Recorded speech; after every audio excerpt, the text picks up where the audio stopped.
नमस्कार दोस्तों, आज मैं आप सभी के साथ शेयर करने जा रही हूँ कुछ ऐसे छोटे छोटे से किचन हैक्स जो आपके डेली लाइफ में बहुत ज़्यादा काम आएंगे।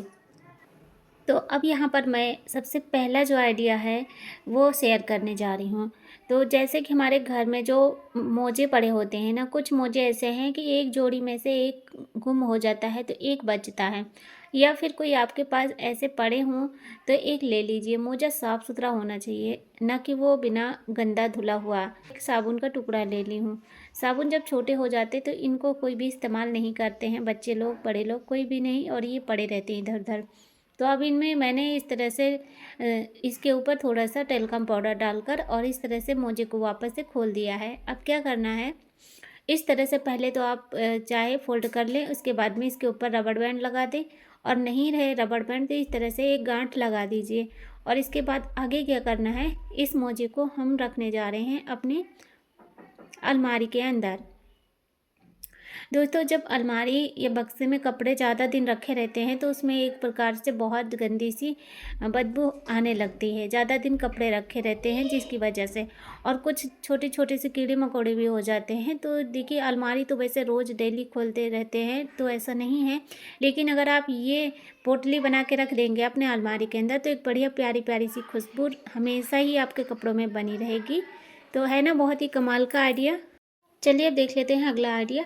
तो यहाँ पर देखिए, इस तरह से जो टेप होता है, तो टेप हम यहाँ पर लिए हैं थोड़ा सा, और हमारे पास कुछ पुरानी चूड़ियाँ भी रखी हुई थी। तो देखिए, जो पुरानी चूड़ियाँ हैं ना, तो उनको तो हम कहीं पर भी नहीं यूज करते हैं। कहीं अपना झूमर झालर बना लिए तो बना लिए, नहीं तो ऐसे ही पड़ी रहती हैं। तो क्या करना है, देखिए एक पुरानी चूड़ी ले लीजिए। आपको अगर और भी ज़्यादा ज़रूरत है तो और इसी तरह से बना सकते हैं। तो ये एक चूड़ी मैं यहाँ पर ले ली हूँ और इस पर इस तरह से टेप को चिपका दिया। देखिए, टेप हमने थोड़ा सा एक साइड में कम और एक साइड में ज़्यादा चिपकाया है। अब इसको हम ले चलते हैं अपने बाथरूम में। तो यहाँ पर देखिए, बाथरूम में अगर कोई हैंगर नहीं तो इस तरह से आप ये चूड़ी का हैंगर बना के टांग दीजिए। कुछ कुछ चीज़ें इसमें टांगने के लिए, और नहीं तो सबसे ज़्यादा जो बढ़िया तरीका है यह है शैम्पू टांगने के लिए। मेरे यहाँ बाथरूम में कोई भी हैंगर नहीं लगा हुआ है, तो मुझे ये आइडिया काफ़ी अच्छा लगा, क्योंकि मैं जब भी शैम्पू को रखती हूँ तो अपने कहीं किचन की अलमारी पे या कहीं भी रखती हूँ तो हर किसी को हाथ में देना पड़ता है। अब मैंने ये जो जुगाड़ लगाया है ना, ये काफ़ी ज़्यादा मेरे लिए अच्छा है, बेहतर है। तो इसमें मैंने शैम्पू को टांग दिया है और अच्छा भी लग रहा है। कहीं भी किसी तरीके से ये गंदा नहीं लगेगा। बहुत ही अच्छा आइडिया है, एक बार आप भी ट्राई करके देखिए। इसके बाद जो अगला आइडिया है, अब यहाँ पर देखिए मैंने एक मोजा ले लिया है, और मोजे को जो है देखिए इस तरह से रखना है। कोई भी अपना थोड़ा साफ सुथरा मोजा ले लीजिए, गंदा नहीं रखना है। फिर मैंने यहाँ पर देखिए एक साबुन का टुकड़ा इसमें डाल दिया। जो साबुन हम जब ख़त्म हो जाता है ना, छोटा छोटा टुकड़ा होता है या फिर इस तरह का, तो उसको इस तरह से डाल के आप मोजे में एक गांठ लगा दीजिए। आप चाहें तो बड़ा बट्टी भी डाल सकते हैं, आपकी मर्ज़ी। तो इससे क्या है कि इस मोजे में जो मैंने साबुन डाला है, इसका क्या काम है, देखिए जब भी हम वॉश बेसन में अपना साबुन को रखते हैं यहाँ पर एक जगह पर, तो क्या है, बच्चे लोग ना साबुन खींचते रहते हैं और वॉश बेसन उससे बहुत गंदा होता है। साबुन भी गलता रहता है इससे, और वॉश बेसन गंदा होता है। जब इस तरह से साबुन को मोजे के अंदर डाल के रखेंगे ना, तो ये साबुन अच्छे से एकदम बढ़िया रखा रहेगा, और बच्चों को हाथ धोने में भी कोई दिक्कत नहीं होगी। आराम से इसे आप इस तरह से रख दीजिए, साबुन से गंदा नहीं होगा वॉश बेसन। अब देख लेते हैं अगली छोटी सी ट्रिक है, लेकिन बहुत काम की है, आप सभी लेडीज़ लोगों के काम आएगी। तो देखिए, जैसे कि लेडीज़ लोग के पास में बहुत ही अच्छी और सुंदर सुंदर सी जो साड़ियाँ होती हैं, तो भाई अगर आपके बजट में नहीं है भाई मशीन में धुलवाने की, या आपके घर में मशीन नहीं है, तो जाहिर सी बात है सब लोग हाथ से ही धुलते हैं। और वैसे भी ये नग वगैरह वाली साड़ियों को हाथ से धोना ज़्यादा ही अच्छा रहता है, नहीं तो इसमें कि नग मोती जितना है सब निकल जाते हैं। तो मैं भी हमेशा हाथ से ही धोती हूँ। और क्या है, कभी कभी ये साड़ी का जो नीचे का हिस्सा होता है जहाँ पर फॉल लगा रहता है, वो एरिया बहुत गंदा होता है, तो वहाँ पर हम तुरंत ब्रश उठाते हैं और ब्रश की सहायता से इस तरह से साड़ी को साफ़ करने लगते हैं। अब इससे क्या होता है कि हमारी साड़ी ख़राब हो जाती है। कैसे ख़राब होती है ना साड़ी, कैसे ख़राब होगी, जब आप ना ब्रश को डायरेक्ट लगाते हैं तो ब्रश में बहुत नुकीले नुकीले से जो होते हैं ना इसकी कांटी, तो इसकी वजह से हमारी साड़ी पूरी छिल जाती है, और जितना स्टोन पर चमक रहती है वो भी धीरे धीरे करके निकल जाती है। आप उल्टी करके साड़ी को धोएं या सीधी करके, देखिए उतना ध्यान नहीं रहता है। जब हम काम करते हैं ना, तो हर छोटी छोटी बातों को नहीं ध्यान में रख सकते हैं। तो क्या है, आप एक मोजा ले लीजिए। आप मोजा कोई भी बढ़िया साफ़ ले लीजिए, गंदा नहीं रहना चाहिए, धुला हुआ रहना चाहिए। और ये एकदम नया मोजा भी नहीं लीजिए, क्योंकि इसमें के जो दाने ना बहुत ज़्यादा तेज़ धार के हैं, तो मोजे के बाहर भी निकल सकते हैं कपड़ा धोते समय। तो आप थोड़ा पुराना ही मोजा लीजिए और मोजे को इस तरह से जो है ब्रश के ऊपर पहना दीजिए। अब इससे जो जितने भी इसके कांटे हैं ना, थोड़ा सा ही नम पड़ जाते हैं एकदम से। इसके ऊपर एक कवर जैसी बन जाती है, तो इससे आपको साड़ी धोने में कोई दिक्कत नहीं होगी। तो यहाँ पर मैं धो नहीं रही हूँ, लेकिन आपको ये आइडिया दे रही हूँ जो कि आपको बहुत ही ज़्यादा काम आएगी। इसके बाद अगला जो आइडिया है, ये भी छोटा सा है लेकिन आप सभी के काम आएगा।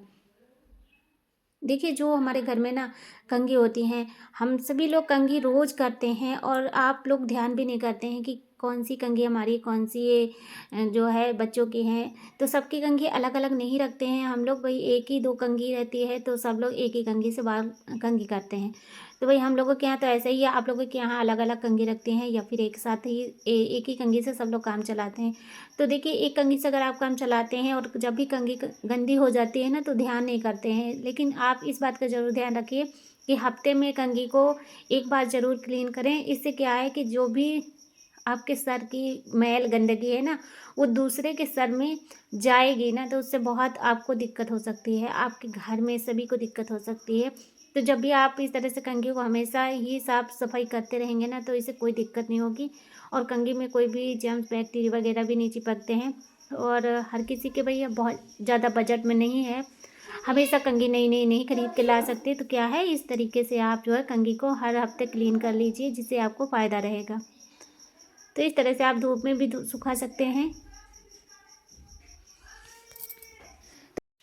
अगर आप अपना समय बचाना चाहते हैं किचन में, तो ख़ास ये आइडिया आप एक बार ज़रूर ट्राई करिएगा। तो यहाँ पर देखिए, आज मैंने जो है रोटी बनाने की एक छोटी सी ट्रिक शेयर की है, तो आपको ये ज़रूर देखनी चाहिए और पूरी देखिएगा वीडियो। तो यहाँ पर क्या है कि सबसे पहले मैंने जो आटा रखा है, ये गेहूं का है, और गेहूं का आटा से रोटी तो सभी लोग अपने घर पे बनाते हैं, और बनाने का जो तरीका है ना, सिंपल सा रहता है। चकला बेलन पर रोटी तो सभी लोग बेलते हैं, लेकिन क्या आपने जो रोटी चूल्हे पर बनाई होगी और हाथ से बनाई होगी, क्या आपने कभी उसको गैस पर इस तरह से बनाया है? नहीं बनाया होगा ना। चलिए, आज हम आपके साथ शेयर करने जा रहे हैं। तो यहाँ पर देखिए, आज मैं हाथ से पोई हुई रोटी आपके साथ शेयर करने जा रही हूँ, जो कि गैस पर सेंक कर दिखाऊंगी, और बढ़िया से बनेगी, एकदम बढ़िया से गोल मटोल एकदम डब्बे जैसे फूली रोटी बनेगी। और हाथ से, वो भी पानी लगाकर। जो बूढ़े बुजुर्ग लोग होते हैं ना, हमारी अम्मा दादी लोग, तो उनको पानी वाली रोटी और हाथ से बनाई हुई रोटी ना बहुत पसंद आती है, और काफ़ी ज़्यादा ये मीठी भी लगती है खाने में। तो बस इसको बनाने का जो तरीका है एकदम सिंपल है।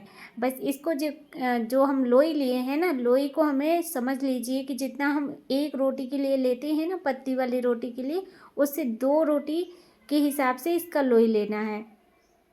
थोड़ा सा हमें ज़्यादा आटा लेना है। उसके बाद में क्या है, अब मैं आपको समझाती हूँ कि एक मोटी सी लोई लेना है, और उसको गोल गोल करके फिर थोड़ा सा चिपटा बनाना है, यानी कि एक टिकरी बनानी है, और टिकरी के ऊपर इस तरह से फिर उसको थोड़ा थोड़ा सा हाथों से, ताड़ी जिसे हम बजाते हैं ना, उसी तरीके से ठोक ठोक कर इसको थोड़ा बड़ी करनी है। इसके बाद में ऊपर से हम थोड़ा पानी लगाएंगे, और फिर से इसको थोड़ा सा इधर उधर पलट देंगे दोनों हाथ से, और ये थोड़ी सी बड़ी हो जाएगी। तो बहुत बड़ी नहीं है, लेकिन इसका साइज़ जो है ना, एकदम बढ़िया परफेक्ट है। जितना हम पूड़ी का साइज़ रखते हैं, बिल्कुल उतना ही है। और यहाँ पर देखिए, गैस पर मैंने एक रोटी सेक ली है, जो कि पहले ही मैं बना के रखी हूँ, और ये अभी बन रही है मेरी रोटी। और जो मैं रोटी डेली में बनाती हूँ ना, सेकती हूँ गैस पर, मोटी रोटी, बस वही तरीका मैं आपके साथ शेयर कर रही हूँ। अब देखिए, यहाँ पर अगर आप इस तरह से रोटी बनाएंगे ना, आपके घर वाले इतना ज़्यादा खुश हो जाएंगे, मान लीजिए कि आपको तारीफ़ की ढेर लग जाएगी। तो ये देखिए, इस तरह से रोटी ज़रूर बनाइए भाई, बहुत फूली और बढ़िया मीठी मीठी से बन जाती है, एकदम बढ़िया डब्बे जैसे फूल जाती है रोटी।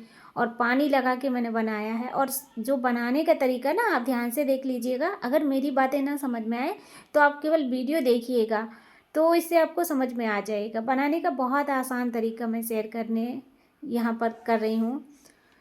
तो अब देखिए, क्या है कि जो मैंने तवे पर रोटी डाली है, तवा धीमी आंच पर रखा था और रोटी डाल दिया है, और धीमी आंच पर ही रख के हमें रोटी को दोनों तरफ पलटना है, यानी एक तरफ पलट के दोनों दूसरी तरफ भी पकाना है धीमी आंच पर। तो एक रोटी हमारी तवे पर पड़ गई है, वो बन रही है। और उसके बाद में क्या है, फिर से मैंने यहाँ एक मोटी सी लोई लिया है। और आप ध्यान से देखिएगा, इसका आटा मैंने पहले नहीं दिखाया था, इसलिए मैंने दोबारा से यहाँ पर मैं दिखा रही हूँ कि इसका आटा कैसा होना चाहिए। तो एकदम सॉफ्ट और मुलायम आटा है। और इसको क्या है कि देखिए, पूरा एक बड़ी सी लोई मैंने ले लिया है, ठीक है। और अब यहाँ पर मैं थोड़ा सा चावल का आटा रखी हूँ। चावल का आटा में इस लोई को इस तरह से मैं पूरा लपेट देती हूँ। इससे क्या होगा, चावल का आटा जब हम इसके ऊपर लपेट देंगे ना, तो इससे रोटी बहुत मीठी बनती है।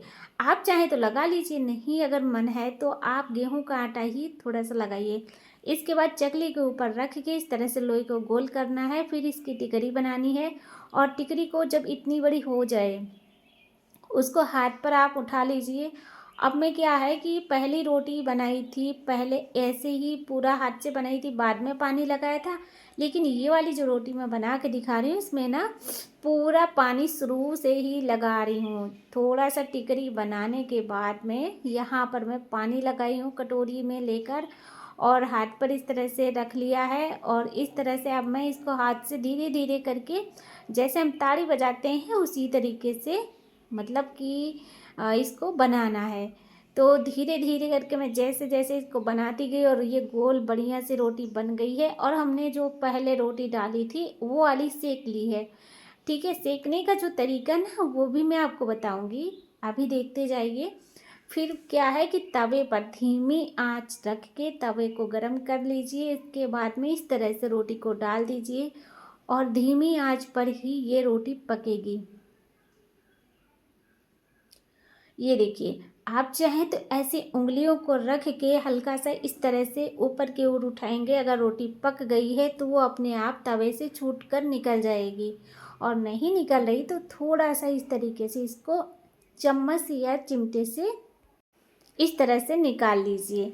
फिर इसको पलट देना। जब रोटी का एक भाग इस तरीके से हल्का सा पक जाए, बीच बीच में इसमें इस तरह से हल्के हल्की सी पकी हुई रोटी नज़र आने लगे, तो इसको पलट दीजिए। फिर हमें धीमी आंच करके तवे पर इस रोटी को दूसरी तरफ भी पकाना है। और दूसरी तरफ कितना पकाना है ये आप देखिएगा, ध्यान से देखिएगा, तभी आपकी रोटी अच्छे से बनेगी।